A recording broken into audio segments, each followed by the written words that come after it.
jadikan pengalaman yang kemarin untuk lebih baik lagi ke depannya, karena ini baru pertama kali buat saya di Piala Dunia. Pokoknya jangan putus asa meskipun kita punya keterbatasan, tapi semangat kita tetap utuh untuk berprestasi. Assalamualaikum warahmatullahi wabarakatuh. Halo sahabat Hafiz, berjumpa lagi dengan saya Syahid Mujtahidi, tentunya dalam program Madura Podcast.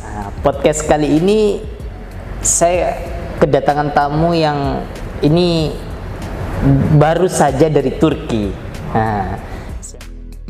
Ini Mas Robi. Mas Robi, apa kabar? Gimana? Alhamdulillah. Udah, ini mau pakai bahasa Inggris atau pakai bahasa apa ini? Translate ini. Cuma tahu di dasarnya doang kalau bahasa Inggris. Iya. Asal sahabat Hafiz tahu, Robi ini baru saja mewakili Indonesia untuk bermain di Piala Dunia sepak bola amputasi. Kebetulan tuan rumahnya Turki ya. Mas Robi, ya, gimana nih cerita-cerita di Turki nih, gimana? Waktu baru nyampe di Turki itu gimana? Kalau baru nyampe ya cuman ada seperti adaptasi dengan cuaca, karena di sana kan dingin. Kalau di Indonesia kan agak panas lah. Eropa tuh udah mulai dingin di Oktober, mungkin di November udah hujan salju. Oh, berarti yang waktu nyampe sana itu udah sangat dingin ya? Iya. Karena baru nyampe pas pagi itu ada seperti conditioning untuk para teman-teman timnas, dingin banget gitu. Aduh. Waktu ke sana udah tahu nggak kalau cuaca di sana sangat dingin banget waktu itu? Kalau saya pribadi kurang tahu, cuman pas ada yang dari pihak PSAI ke sana, baru sana datang pas mengabarkan pas kalau cuaca di sana udah mulai dingin gitu. Jadinya udah waktu di Indonesia udah persiapan berapa jaket nih waktu mau berangkat? Kalau jaket sih ada 3. Ada 3. Itu dipakai berbarengan atau dipakai satu-satu itu? Satu-satu. Kalau saya pakai barengan semua, tetap aja dingin. Tetap aja dingin. Iya. Mungkin ada jaket khusus. Enggak ada sih, cuman dari timnas juga. Jaket yang dari timnas itu. Iya. Kemarin waktu tampil ini kan main di laga kedua ya. Waktu itu lawan apa? Inggris ya? Ya Inggris. Lawan Inggris. Nah, waktu main pertama kali gimana? Kalau pertama sih ya seperti agak deg-degan gitu, karena musuhnya panjang besar, kuat-kuat juga. Itu di luar ekspektasi atau memang sebelumnya sudah membayangkan akan bertemu dengan orang-orang besar? Sudah dibayangkan, ini kok waduh, ya udah hajar aja gitu. Karena Madura nggak bakal mundur. Iya. Waktu main gimana? Apa tuh namanya, dalam artian takut gara-gara posturnya lawannya besar-besar atau seperti apa? Oh tidak, kalau postur nggak jadi masalah sih. Terus jadi masalah apa waktu itu? Jadi masalah kok mainnya kayak gugup gitu, tidak seperti di latihan. Di latihan beda, pas di lapangan beda. Kalau di latihannya masih bagus mainnya. Berarti berhubungan dengan mental. Bermain berapa kali waktu di Piala Dunia? Main 4 kali. 4 kali dan 6 pertandingan. 6 pertandingan. Jadi starter terus? Iya. Terbaik memang. Berarti membantu timnas Indonesia berada di peringkat 22. Menang atas Jerman dan Spanyol. Nah, itu gimana? Apa sih yang bisa diambil pelajaran dari 4 pertandingan yang dilalui di Piala Dunia itu? Kalau yang pelajaran banyak, terutama persiapan. Cara permainan juga, karena persiapan kami cuma 3 bulan doang. Karena di negara lainnya seperti USA, Amerika tuh dari 2014 udah menyiapkan. Dari 2014? Iya. Karena sementara yang timnas Indonesia sepak bola amputasi dari 3 bulan sebelum pertandingan dipanggil TCD di situ di Jakarta. Iya. Berarti persiapan mereka benar-benar sudah matang ya? Sudah matang. Selain persiapan, berarti persiapan sudah, ini kan ada pelajaran nih, persiapan sudah harus panjang lah, harus sangat matang. Tentu Robi dengan usia yang masih 21 tahun dan menjadi pemain di Piala Dunia sepak bola amputasi 2022 termuda, paling muda, gak ada yang lebih muda lagi. Gak ada. Nah, ini berpeluang dong masih ikut lagi untuk Piala Dunia season selanjutnya. Insyaallah, amin. Insyaallah. Ini apa nanti yang dipersiapkan untuk selanjutnya? Ya, terutama yang harus banyak ambil pelajaran dari kemarin seperti persiapan. Karena pengalaman juga jadikan pengalaman yang kemarin untuk lebih baik lagi ke depannya, karena ini baru pertama kali buat saya di Piala Dunia. Berarti ke depannya harus sangat matang nih. pastinya Persiapannya. harus. Harus latihan tiap hari nggak sekarang sudah selesai dari timnas? Kalau saya pribadi harus iya. Harus tuh, karena persiapan tuh penting banget. Karena musuhnya jago-jago, terus secara pengolahan bolanya juga bagus. Iya. Ini soal olahraga ya. Sekarang pengen tahu soal kehidupan Robby selama ada di Turki. Seperti apa? Apa sudah dapat pacar di sana? Apa seperti apa? Ya, di Turki udah pergi kemana aja nih selama ada di Turki? Ada seperti di pantai, pas Hagia Sophia gitu. Oh, di Istanbul itu. Iya, karena nggak banyak perjalanan, waktu mepet cuma 2 minggu di sana gitu. Dan sibuk sama kompetisinya juga Iya, ya. kompetisi. Waktu yang ke pantai, apa yang membedakan antara pantai di Turki dengan di Madura ini? Di Madura. Sebenarnya sih kalau di sana tuh seperti di kota-kota. Kalau di sini kan nggak pantainya. Oh, berarti pantainya sama dengan kayak pantai Kenjeran itu gitu. Kayak di Ancol itu gitu. Ancol. Lebih bagus mana? Di sana. Iya. Terus yang ke Istanbul itu pergi ke masjid aja atau apa? Iya, Hagia Sophia. Seperti di Hagia Sophia tuh katanya sih dari dulu tuh jadi gereja terbesar dan ditaklukkan oleh Konstantinopel dari kerajaan. Makanya sekarang jadi masjid dan jadi wisatawan juga. Oh, jadi destinasi wisata juga di sana. Masjid bisa, wisata juga bisa. Rame loh. Rame ya di sana. Karena itu di situ kami baru datang khusus langsung masuk. Karena orang yang baru datang tuh harus ngantri panjang banget. Berarti Cuman spesial dong ini. Iya. Iya. Timnas. Iya. Agak sombong nih. Iya. Oh, berarti ada akses khusus waktu itu. Itu memang rombongan bersama dengan tim-tim yang lain atau hanya Indonesia? Tidak, cuma Indonesia doang. Cuma Indonesia doang. Yang ke pantai seluruh yang timnas itu Seluruh ke sana. yang negara lain. Waktu ke masjid apa namanya dah? Hagia Sophia. Hagia Sophia itu apa yang bisa dilihat di sana? Ada apa gitu? Dari yang pertama jadi destinasi wisata itu hanya untuk tempat orang beribadah atau ke sana ada hal lain yang bisa Sama aja dengan masjid sih. Cuman ya agak seperti mirip-mirip gereja tapi dijadikan masjid ya itu. Oh. Berarti waktu itu sholatnya di sana juga? Iya. Sholat di gereja maksudnya? Oh, gereja yang sudah jadi masjid. Iya, ya? masjid. Iya. Udah pernah ke sana. Terus untuk daerah-daerah kemana aja? Nggak tahu nama jalannya. Nggak tahu. Iya, cuman di Istanbul doang, tetap di sana aja. Ya meskipun itu kan di Hagia Sophia juga di Istanbul juga, nggak keluar daerah. Tinggalnya di mana? Istanbul, Turki. Di Istanbul memang. Deket sama masjidnya itu. Kurang lebih sekitar 40 menit. Oh, lumayan ya berarti. Ya lumayan.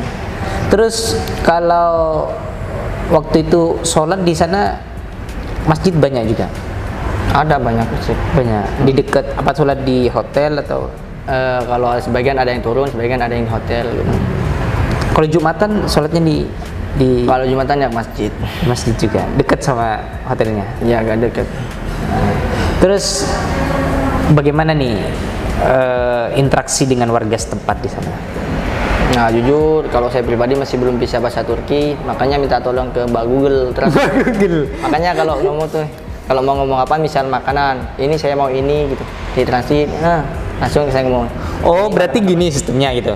Iya. Seandainya ngomong sekarang ini pakai bahasa Turki ya awalnya. Iya. Nah, nanti kan langsung ditranslate, kamu baca dulu. Habis itu kamu jawab gitu, dikasih tahu ke sana. Iya. Oh, gitu. Sering berarti setiap beli kayak gitu. Sering, seperti saya ke mall beli minyak harus gitu. Pak, saya mau beli minyak yang paling bagus di sini. Oh, ya. Gitu. Ya, paham jadinya orangnya. Ngomong-ngomong soal makanan, gimana makanan-makanan di Turki? Jujur kurang, ya agak-agak kecut gitu. Kalau ke saya pribadi masih kurang cocok. Oh, lidahnya Masih Indonesia, Enggak. Madura lah. masih Madura banget. Terus selama di sana gimana makan? Tetap memaksakan untuk makan atau memang ada makanan tertentu yang Kan ada makanan, ada juga buah. Kalau saya sering makan di buah seperti semangka, jeruk, apel dan lain-lain, makan itu. makanan apa yang sebelumnya belum diketahui dan dimakan? Ya banyak, cuman nggak tahu namanya di situ. Gimana bentuknya? Mungkin bisa diceritakan. Ada seperti kotak warna putih tapi kecut, agak amis-amis gitu. Kayak ada Nggak tahu apa ya. Kayak tahu. Saya kira diambil itu tahu. Ternyata kalau dimakan gitu. Beda banget. Ya udah. Iya. Jadinya nggak ngambil itu lagi. Nggak jadi. Vakum dah. Iya. Berarti kebanyakan makanannya agak-agak kecut. Ya, kebanyakan gitu. Dan itu ke lidahnya Robby kurang Masuk cocok kurang, gitu. iya. Lebih sering makanan. Biasanya di sana kalau minuman nggak ada masalah. Kalau minuman ya jangan pakai Coca-Cola sih. Kalau atlet kan nggak boleh. Oh. Seperti ya. Jadinya biasa air putih aja. Berarti nggak ada masalah gitu. Siapa tahu di sini kan ada banyak macam-macam racikan makanan minuman Orange apa juice itu apa. Ada seperti teh ada sama sih mak. Cuman kalau teh sana tuh agak hambar. Kalau di sini kan agak manis ditambah gula. Kalau sana real mungkin hambar. Teh di sana lebih hambar. Iya. Kalau kopi gimana? Kopi ya ada kopi. Cuman aku nggak suka ngopi juga. Jadi nggak juga. Paling kalau minum ya orange juice. Waktu pulang bawa oleh-oleh apa aja dari Turki? Seperti kaos gitu. Ada pas apa lagi ya? Turki gitu enggak? Istanbul ada. Enggak, karena di Indonesia kan banyak elok Bali, elok Iya. Iya. Seperti ada korma juga. Korma apa ya? Ajwa. Oh, korma ajwa. Dikasih ke keluarga gitu. Ada. Siap. Udah pernah ke Turki. Terus kemarin juga waktu mau berangkat diundang sama Presiden. Ya, Bapak Jokowi. Sama Jokowi. Gimana cerita yang waktu diundang sama Pak Jokowi? Ya, alhamdulillah senang banget, terharu karena itu keinginan kami sebelum berangkat dilepas resmi oleh Bapak Jokowi. Ya, alhamdulillah sudah tercapai. Waktu ketemu sama Pak Jokowi dan juga pergi ke Turki itu sebelumnya memang sudah ada di bayangan Robby nggak? Oh, nggak ada, cuman sudah ada info kalau sebelum Jauh pemberangkatan. hari sebelum bermain sepak bola waktu baru Belum. Berarti kan belum kebayang bisa pergi ke Turki, tapi ternyata bisa pergi ke Turki udah dibiayain sekaligus juga ada uang sakunya kan ya. Udah dikasih uang saku juga sama pemerintah. Itu apa sih sebenarnya pelajaran yang bisa diambil dari Robby sendiri? Yang dari Turki, yang dari Jokowi. Dari Turki dalam artian awalnya Robby kan tidak membayangkan bisa melakukan hal itu, tapi akhirnya tiba-tiba bisa mendapatkan itu gitu. Apa yang pelajaran yang bisa diambil dari sosok Robby? Karena saya berpikir karena seorang disabilitas juga tidak menutup kemungkinan untuk berprestasi. Oh, berarti dari situ Robby menunjukkan bahwa orang yang punya keterbatasan itu tidak harus dipandang sebelah mata gitu. Betul. Dalam artian contoh kayak orang Turki tadi memberikan privilege terhadap Robby, kayak contoh mempersilahkan, juga ikut mengawal kayak gitu. Betul. Dan itu juga harus dilakukan kepada disabilitas. Disabilitas. Betul. Walaupun bukan pemain sepak bola gitu. Dulu kan kemarin yang sebelumnya kan bilang sempat mau minum racun tikus katanya waktu baru diamputasi. Betul. Tiba-tiba sekarang bisa ke Turki. Alhamdulillah. Kalau seandainya waktu itu minum kan enggak?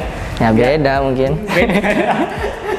Enggak itu Turki. Iya. Apa yang ingin disampaikan kepada orang-orang yang sekarang masih down gara-gara dia punya keterbatasan?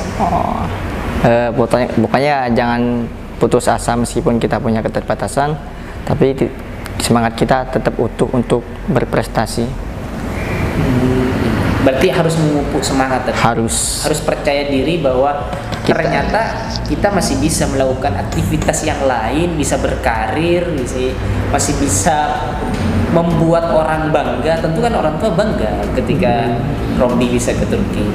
Dan itu yang ingin Robby tanamkan kepada teman-teman yang lain yang punya keterbatasan. Iya. Target ke depan apa?